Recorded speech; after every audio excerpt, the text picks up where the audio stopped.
Telugu audio Bible నిర్గమాకాండము 39వ అధ్యాయము. యెహోవా మోషేకు ఆజ్ఞాపించినట్టు పరిశుద్ధ స్థలములో అహరోను చేయు సేవ నిమిత్తము నీలధూమ్ర రక్తవర్ణములు గల సేవా వస్త్రములను అనగా ప్రతిష్ఠిత వస్త్రములను కుట్టిరి. మరియు అతడు బంగారుతోనూ నీలధూమ్ర రక్తవర్ణములు గల నూలుతోనూ పేనిన సన్ననారతోనూ ఎఫోదును చేసెను. నీలధూమ్ర రక్తవర్ణములు గల నూలుతోనూ సన్ననారతోనూ చిత్రకారుని పనిగా నేయుటకు బంగారును రేకులుగా కొట్టి అది తీగలుగా కత్తిరించి దానికి కూర్చు భుజఖండములను చేసిరి. దాని రెండు అంచులయందు అవి కూర్పబడెను. దాని మీదనున్న దాని విచిత్రమైన దట్టి ఏకాండమై దానితో సమమైన పని కలిగి బంగారుతోనూ నీలధూమ్ర రక్తవర్ణములు గల పేనిన సన్ననారతోనూ చేయబడెను. అట్లు యెహోవా మోషేకు ఆజ్ఞాపించెను. మరియు బంగారు జవలలో పొదిగిన లేత పచ్చలను సిద్ధపరిచిరి. ముద్రలు చెక్కబడినట్లు ఇశ్రాయేలీల పేర్లు వాటి మీద చెక్కబడెను. అవి ఇశ్రాయేలీలకు జ్ఞాపకార్థమైన రత్నములగునట్లు ఎఫోదు భుజముల మీద వాటిని ఉంచెను. అట్లు యెహోవా మోషేకు ఆజ్ఞాపించెను. మరియు అతడు ఎఫోదు పనివలే బంగారుతోనూ నీలధూమ్ర రక్తవర్ణములు గల పంక్తులతోనూ సన్ననారతోనూ చిత్రకారుని పనిగా పతకమును చేసెను. అది చచ్చౌకముగా నుండెను. ఆ పతకమును మడతగా చేసిరి. అది మడవబడినదై జేనెడు పొడుగు జేనెడు వెడల్పు గలది. వారు దానిలో 4 పంక్తుల రత్నములను పొదిగిరి. మాణిక్య గోమేధిక మరకతములు గల పంక్తి మొదటిది, పద్మరాగ నీల సూర్యకాంతమణులు గల పంక్తి రెండవది, గారుత్మతకము యష్మురాయి ఇంద్రనీలమును గల పంక్తి మూడవది, రక్తవర్ణపురాయి సులిమాని రాయి సూర్యకాంతమును గల పంక్తి నాలుగవది. వాటి పంక్తులలో అవి బంగారు జవలలో పొదిగింపబడెను. ఆ రత్నములు ఇశ్రాయేలీల పేర్ల చొప్పున 12 ముద్రల వలె చెక్కబడిన వారి పేర్ల చొప్పున 12 గోత్రముల పేర్లు ఒక్కొక్క దాని మీద ఒక్కొక్క పేరు చెక్కబడెను. మరియు వారు ఆ పతకమునకు మేలిమి బంగారుతో అల్లిక పని అయిన గొలుసులు చేసిరి.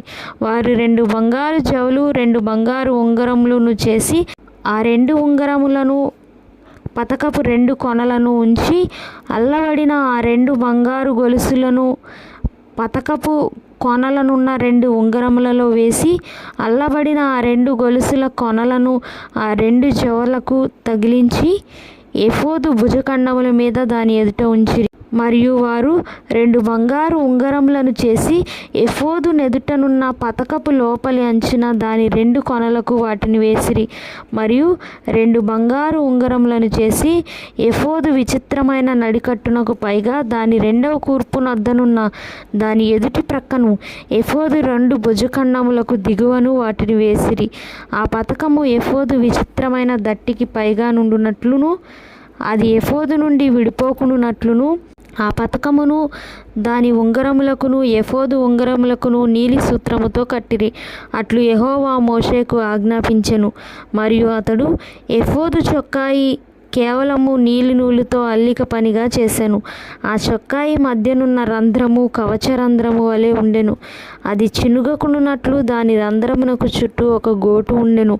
మరియు వారు చొక్కాయి అంచుల మీద నీలధూమ్ర రక్తవర్ణములు గల పేనిన నూలుతో దానిమ్మ పండ్లను చేసిరి. మరియు వారు మేలిమి బంగారుతో గంటలను చేసి ఆ దానిమ్మ పండ్ల మధ్యను అనగా ఆ చొక్కాయి అంచుల మీద చుట్టూనున్న దానిమ్మ పండ్ల మధ్యను ఆ గంటలను పెట్టిరి.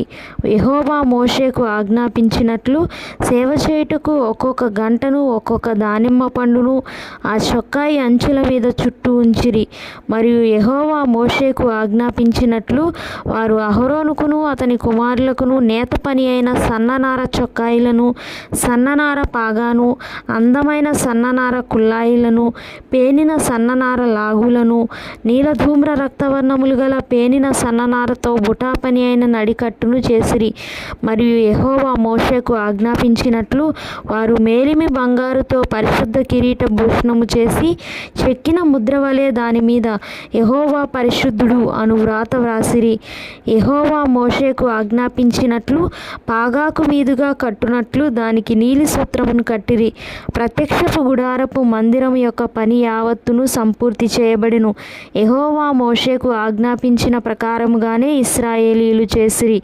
అప్పుడు వారు మందిరమును, గుడారమును, దాని ఉపకరణములన్నిటినీ, దాని కొలుకులను, పలకలను, కమ్ములను, స్తంభములను, దిమ్మలను, ఎరుపు రంగు వేసిన పొట్టేళ్ల తోళ్ల పైకప్పును, సముద్రవచ్చల తోళ్ల పైకప్పును, కప్పు తెరను, సాక్ష్యపు మందసమును, దాని మోతకర్రలను, కరుణాపీఠమును, బల్లను, దాని ఉపకరణములన్నిటినీ, సముఖపు రొట్టెలను, పవిత్రమైన దీపవృక్షమును, సవరించు దాని ప్రదీపములను, అనగా దాని ప్రదీపముల వరసను, దాని ఉపకరణములన్నిటినీ, దీపము కొరకు తైలమును, బంగారు వేదికను, అభిషేక తైలమును, పరిమళ ధూప ద్రవ్యములను, శాలా ద్వారమునకు తెరను, ఇత్తడి బలిపీఠమును, దాని కుండు ఇత్తడి జల్లెడను, దాని మోతకర్రలను, దాని ఉపకరణములన్నిటినీ, గంగాళమును, దాని పీటను, ఆవరణపు తెరలు, దాని స్తంభములను, దాని దిమ్మలను, ఆవరణ ద్వారమునకు తెరను, దాని త్రాళ్లను,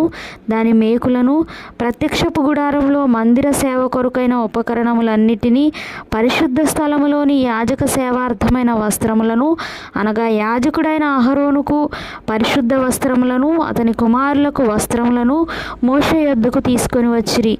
యెహోవా మోషేకు ఆజ్ఞాపించినట్లు ఇశ్రాయేలీయులు ఆ పని అంతయు చేసిరి. మోషే ఆ పని అంతయు చూచినప్పుడు యెహోవా ఆజ్ఞాపించినట్లు వారు దానిని చేసియుండిరి.